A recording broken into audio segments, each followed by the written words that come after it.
ગુજરાતનો આવાજ।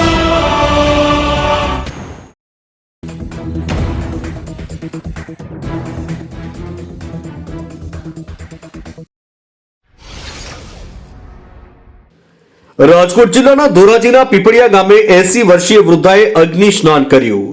ધોરાજી તાલુકાના પીપળિયા ગામના હનુમાન ચોક અને સહકારી મંડળી પાછળ રહેલા મંજુલાબેન વલ્લભભાઈ કણસાગરા ઉંમર વર્ષ 80 જ્વલંત પ્રવાહી છાંટીને પોતાના ઘરે આત્મહત્યાનો બનાવ બન્યો। વૃદ્ધ મહિલાનું શરીર બળીને ખાક થઈ ગયું અને ઘટના સ્થળે પોલીસ તંત્ર દોડી આવ્યું। મૃતદેહને ફોરેન્સિક રિપોર્ટ માટે રાજકોટ ખસેડવામાં આવ્યો।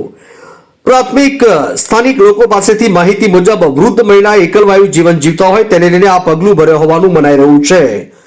વધુ પોલીસ તંત્ર યોગ્ય તપાસ અને ફોરેન્સિક રિપોર્ટ આવ્યા બાદ સાચી હકીકત બહાર આવશે। ધોરાજીથી અલ્પેશ ત્રિવેદીનો રિપોર્ટ।